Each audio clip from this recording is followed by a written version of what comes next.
Good morning MBA third same MOFs module third. RBI के बारे में बात कर रहे थे। आरबीआई क्या होती है, क्या नहीं थी, कब स्टेब्लिश हुई, सारी बातें कर ली थी। अब बात करते हैं आरबीआई के ट्रेडिशनल और प्रमोशनल फंक्शंस क्या होते हैं, यानी ट्रेडिशनल फंक्शंस क्या है या प्रमोशनल फंक्शंस क्या है वो बात कर रहे हैं। पहला आरबीआई के ट्रेडिशनल फंक्शंस की बात करते हैं तो आरबीआई के फंक्शंस क्या होते हैं। फंक्शंस मीन्स क्या हो गया, यानी कि एक तरह से कह सकते हैं कि फंक्शंस मीन्स कि आरबीआई जिन पर परफॉर्मिंग करती है बहुत सारे फंक्शन, मॉनेटरी फंक्शंस और मैनेजमेंट हो गया, तुम्हारा बैंकिंग ऑपरेशंस हो गया, फॉरेन एक्सचेंज हो गया, डेवलपमेंट वर्क हो गया, research and problems of economy, ये सारे क्या फंक्शंस है जिन पर क्या करती है आरबीआई फंक्शन, यानी कि रिलेटेड फंक्शन है जिस पर आरबीआई वर्क करती है तुम्हारी। ठीक है, पहले बात करते हैं तुम्हारा ट्रेडिशनल फंक्शंस क्या हो गया। पहला फंक्शंस क्या होता है आरबीआई का, नोट इशू। सबको पता है कि आरबीआई क्या करती है, नोट इशू करती है, करेंसी इशू करती है, किसके थ्रू, कीपिंग गोल्ड, यानी कि गोल्ड को रिजर्व करके वो क्या करती है, नोट को इशू करती है। यानी कि तुम्हारे पास में नोट, जो भी तुम्हारे पास नोट आते हैं, करेंसी आती है, वो सब क्यों इशू करती है, आरबीआई इशू करती है। ओनली एक का सिक्का फाइनेंस डिपार्टमेंट इशू करता है। ओके, अगला बात करते हैं तुम्हारा bankers bank. Bankers bank means क्या हो गया कि ये बैंकर्स बैंक है, यानी कि बैंकों का की बैंक है, यानी कि हर एक बैंक को, अगर बैंक को तुम्हें लोन चाहिए, तुम कहाँ जाओगे, बैंक के पास जाओगे। अगर बैंक को कभी लोन की जरूरत पड़ जाए, बैंक को अपने कस्टमर्स का जो डिपॉजिट पैसा उसे पे करना है, उसके पास में इतना कैश नहीं है कि वो पे कर पाए, तो बैंक कहाँ जाएगा, आरबीआई के पास में। तो क्या हो गया, आरबीआई कौन होगी, बैंकर बैंक होगी, यानी कि बैंक की भी बैंक। ठीक है, अब बैंकर टू दी गवर्नमेंट। अब आरबीआई क्या होती है, तुम्हारी गवर्नमेंट जो है, गवर्नमेंट को अगर पैसा चाहिए तो वो किसके पास जाएगा, आरबीआई के पास जाएगी। तो आरबीआई क्या होती है, गवर्नमेंट की बैंक आरबीआई है। ओके, अगर गवर्नमेंट को किसी डेवलपमेंट के लिए या नहीं कोई एक्सपेंसेस करना है तो उससे कहां से लोन मिल सकता है, किससे मिल सकता है, आरबीआई से लोन मिल सकता है। कि आरबीआई को किसको फाइनेंस कर सकती है, गवर्नमेंट को फाइनेंस कर सकती है। ठीक है, अगली बात करते हैं क्रेडिट कंट्रोल। तो आरबीआई तुम्हारी क्या करती है, क्रेडिट को कंट्रोल करती है, यानी कि तुम्हें कितना तुम्हारे पास में, बैंक के पास में लिक्विडिटी होनी चाहिए, कितना वो किसी को लोन दे सकता है, वो सारी कंट्रोल करती है, आरबीआई करती है। किसके थ्रू, आरबीआई ने पॉलिसी बना रखी है कि तो हर बैंक को इतना परसेंट ही अपनी टोटल एसेट्स का इतना परसेंट लोन देना है। तो ये क्या कर सकता है, क्या कर रखा उन्होंने, क्रेडिट को कंट्रोल कर रखा, तुम इतना ही लोन दे सकते हो, इससे ज्यादा लोन नहीं दे सकते हो। ठीक है, custodian of foreign exchange reserve, यानी कि तुम आरबीआई की कस्टडी में क्या होती है, फॉरेन एक्सचेंज रिजर्व जो है वो किसके कस्टडी में है, आरबीआई की कस्टडी में। यानी फॉरेन एक्सचेंज रिजर्व जितना भी होता है वो सब किसके रूल्स एंड रेगुलेशंस के अकॉर्डिंग चलता है, आरबीआई के अकॉर्डिंग चलता है। आरबीआई डिसाइड करती है तुम्हें कितना फॉरेन एक्सचेंज रख सकते हो, कितना नहीं रख सकते हो, वो सब डिसाइड करता है आरबीआई करती है। और अगला क्या होगा, डेवलपमेंट फंक्शंस, यानी कि बैंकिंग सिस्टम में किसी भी टाइप के डेवलपमेंट के लिए या फिर कोई फाइनेंशियल फंक्शन ऑर्गेनाइजेशन है, उसके डेवलपमेंट के फंक्शंस के लिए कौन रिप्रेजेंट करता है, आरबीआई। यानी कि आरबीआई डिसाइड करती है कितना कहाँ डेवलपमेंट करना है, कितना कहाँ नहीं करना है। ये सारी चीजें क्या होती है, यानी कि तुम्हारा जो सकते हैं कि एटीएम आया, तुम्हारा क्रेडिट कार्ड आया, ये सब डेवलपमेंट फंक्शंस किसके, आरबीआई के ही फंक्शंस है। ओके, तो आरबीआई डिसाइड करती है क्या करना है, यानी डेवलपमेंट के लिए। अब बात करें प्रमोशनल फंक्शंस। तो प्रमोशंस यानी कि कैसे किसी बैंक को बढ़ाया जाए। तो पहला क्या हो गया, regulating the volume of currency, यानी कि पहला क्या करती है, वो रेगुलेट करती है वॉल्यूम करेंसी, यानी कि करेंसी की मात्रा को रेगुलेट करती है, कितना हमें मनी को सप्लाई देनी चाहिए, मनी सप्लाई देनी चाहिए, कितनी हमें नोट को छाप करके मार्केट में देना चाहिए। फिर क्या हो गया, रेगुलेटिंग क्रेडिट का पॉलिसीज को रेगुलेट करती है, कितना क्रेडिट देना चाहिए, कितना क्रेडिट ले गवर्नमेंट को देना चाहिए, क्या कितना क्रेडिट मार्केट में देना चाहिए, सारी कौन करती है, आरबीआई करती है। फिर कंट्रोल ओवर कॉमर्शियल बैंक, सारे के सारे कॉमर्शियल बैंक जितने भी उनको कंट्रोल कौन करती है, आरबीआई करती है। क्योंकि हमें पता है कि आरबीआई क्या करती है, बैंकर बैंक है, जिसका मीन्स आरबीआई क्या करेगी, तुम्हारी कंट्रोल करती है हर एक कॉमर्शियल बैंक को। Determining the monetary and credit policy, RBI क्या करती है, डिटरमाइन करती है कितनी मॉनेटरी पॉलिसी, यानी कि मॉनेटरी पॉलिसी यानी मनी कितनी होनी चाहिए, और साथ में क्रेडिट पॉलिसी यानी कितना तुम उधार पॉलिसी कर सकते हो, ये सब्जेक्ट कौन सी करती है, आरबीआई करती है।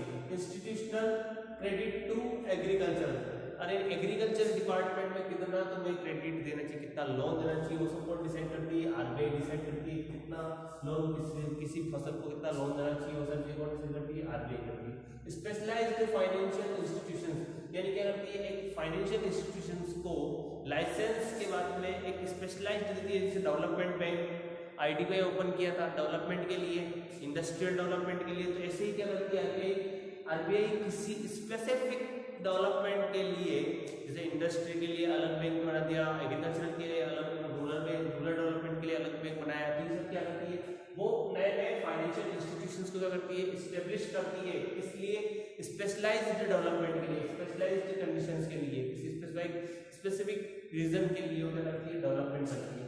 अगला क्या हो गया, एडवाइजरी फंक्शन। यानी आरबीआई करती है, गवर्नमेंट को एडवाइस भी देती है साथ साथ में कि तुम्हें कितना लोन मार्केट से लेना चाहिए, कितनी कैश इंटरेस्ट रेट लेनी चाहिए, ये सारी चीजें करती है। एडवाइस देती है, बैंक्स को एडवाइस देती है कितना तुम्हें अपने ग्राहकों को क्रेडिट देनी चाहिए, कितना लोन देना चाहिए। उसको क्या करती है, एडवाइजरी फंक्शंस भी बैंक तो तुमको देते हैं एडवाइस, बट आरबीआई गवर्नमेंट को एडवाइस देती है, बैंक को एडवाइस देती है कि बैंक ये कर सकती है। ये सारी चीजें क्या हो गई, प्रमोशनल फंक्शंस। यानी कि हमने क्या लिया, ट्रेडिशनल फंक्शन पढ़ लिए, प्रमोशनल फंक्शन पढ़ लिए। अब बात करते हैं role of RBI in banking regulation. यानी कि एक बैंक को रेगुलेट करने के लिए आरबीआई के क्या क्या रोल होते हैं। तो पहला रोल होता है बैंकिंग रेगुलेशन। अब देखो, फर्स्ट में बात करना है बैंकिंग रेगुलेशन एक्ट आया कब था, 1949 को बैंकिंग रेगुलेशन एक्ट आया था। इसमें क्या कहा था कि जो भी तुम्हारे बैंक से वो सारे क्या होंगे, आरबीआई के अकॉर्डिंग चलेंगे। ठीक है, तो आरबीआई ने क्या किया था कि अब इसका बैंकिंग रेगुलेशन जो हुआ, आरबीआई के आने का मेन मोटिव क्या था, ऑब्जेक्टिव क्या था। तो ऑब्जेक्टिव क्या था, एक तो प्रोटेक्टिंग कस्टमर इंटरेस्ट या फिर डिपॉजिटर इंटरेस्ट कह सकते हैं कि आरबीआई का मेन मोटिव क्या था कि हम जो कस्टमर बैंक से रिलेटेड है, जो कस्टमर बैंक के कस्टमर है, उनके इंटरेस्ट को प्रोटेक्ट करना। यानी कि उनमें अगर उनसे अगर किसी तरह का फ्रॉड हो रहा है या कुछ हो रहा है तो उनकी क्या करना, उनकी वो प्रॉब्लम को सॉल्व करना। फिर क्या हो गया कि डेवलपमेंट के लिए कह सकते हैं, डेवलपमेंट के लिए आरबीआई का एस्टेब्लिश किया गया है। हर एक स्पेसिफिक कंडीशंस के लिए, डेवलपमेंट के लिए कोई बैंक ओपन कर सकते हैं, किसी वगैरह लोन दे सकते हैं। तो ये सारी चीजें बैंकिंग ऑपरेशंस के लिए, यानी बैंकिंग सिस्टम, बैंकिंग जो तुम्हारी बैंकिंग इंडस्ट्री है वो कैसे वर्क करेगी, क्या क्या उसमें रूल्स एंड रेगुलेशन फॉलो करने होंगे, ये सारी चीज क्या होगी। इसीलिए क्या किया, आरबीआई बैंकिंग रेगुलेशंस एक्ट 1949 बनाया गया। और इसी के थ्रू क्या हो रहा है, तुम्हारे आज बैंक सारे रन हो रहे हैं इंडिया में। अब देखो इसके क्या क्या रोल्स थे। तो रोल पहला रोल था issuance of license for opening banks. यानी कि पहला रोल क्या है आरबीआई का बैंकिंग रेगुलेशंस में कि जो भी नया बैंक, जो भी न्यू बैंक इंडिया में एस्टेब्लिश करना चाहता है, अपने आप को इन बैंक बनाना चाहता है, तो उसको पहले किससे लाइसेंस लेना होगा, आरबीआई से लेना होगा। आरबीआई से अप्रूवल लेना होगा कि हाँ मैं इस इंडिया में बैंक लगा सकता हूँ या खोल सकता हूँ या नहीं खोल सकता हूँ। फिर क्या हो गया, authorization for opening of branches by banks in India. अब अगला, अगर तुमने बैंक का लाइसेंस ले लिया, बट अगर तुम्हारे पास में ब्रांच ओपन करने की ऑथराइजेशन नहीं है, फिर भी तुम क्या कर सकते हो, अपनी ब्रांच को ओपन नहीं कर सकते। तो इसका मीन्स क्या हो गया, अगर तुम्हें कहीं पर भी ब्रांच लगानी है तो तुम्हें कहाँ से परमिशन लेनी होगी, आरबीआई से परमिशन लेनी होगी कि मैं इस जगह स्पेसिफिक जगह ब्रांच लगा सकता हूँ। तो वो भी कौन परमिशन देगा, तुम्हें आरबीआई ही परमिशन देगी। फिर क्या हो गया, गवर्निंग फॉरेन बैंक एंट्री। क्या करती है, फॉरेन बैंक की एंट्री को गवर्न करती है कि उन्हें कौन कौन से रूल्स एंड रेगुलेशंस को फॉलो करना होगा, कितनी कैपिटल इन्वेस्ट करनी होगी, कितनी उनकी रहेगी, कितनी अदर कंपनी की रहेगी, ये सारी चीजें होते हैं। And approval of Indian bankers to overseas. यानी कि एक तरह से तो गवर्निंग करती है फॉरेन बैंक्स को की एंट्री पर, और साथ में इंडियन बैंक्स जो है उनको अप्रूव करती है कि तुम भी फॉरेन में जाकर के अप्रूवल देती है कि तुम भी फॉरेन में जाकर के अपने बैंक की ब्रांच ओपन कर सकते हो। फिर क्या हो गया, पॉलिसी फॉर्मेशन। यानी क्या हो गया, पॉलिसी को बनाती है, उसके रिलेटेड रिव्यू लेती है और फिर उससे इंप्लीमेंटेशन करती है ऑन दी प्रूडेंशियल नॉर्म्स। यानी क्या करती है, पहले तो पॉलिसी फॉर्मुलेट करती है, फिर उसे इंप्लीमेंट करती है और रिजल्टेड रिव्यू लेती है कि क्या जो पॉलिसी जिस कारण से बनाई गई वो पॉलिसी एक्चुअली उसी के लिए यूज हो रही है, यानी उससे कोई प्रॉफिट हुआ है नहीं हुआ, कौन देखती है, आरबीआई देखती है। फिर क्या हो गया, मॉनिटरिंग मेंटेनेंस ऑफ एसएलआर यानी कि सॉल्वेंसी लिक्विडिटी रेशियो और सीआरआर यानी कि क्रेडिट सीआरआर को मेंटेन करती है। ठीक है, मेंटेन क्या करती है, सॉल्वेंसी लिक्विडिटी रेशियो और क्रेडिट रिजर्व रेशियो, इन दोनों क्या करती है, आरबीआई क्या करती है, मेंटेन करती है। फिर क्या होगा, policy issue relating to customer service. Customer service के लिए न्यू पॉलिसी इशू करती है, क्योंकि हमारा पता है आरबीआई बनाई किस लिए गई थी, कस्टमर के इंटरेस्ट को प्रोटेक्ट करने के लिए आरबीआई बनाई गई थी कि बैंकिंग इंडस्ट्री कैसे इंडिया में वर्क करेगी, क्या क्या रूल्स होंगे, क्या क्या रेगुलेशंस होंगे जिनको फॉलो करना होगा उन्हें। तो ये सारी चीज क्या होगी कि बैंकिंग रेगुलेशंस क्यों बनाए गए, क्या क्या रोल थे बैंकिंग आरबीआई के बैंकिंग रेगुलेशंस में, तो ये सारे आरबीआई के रोल थे।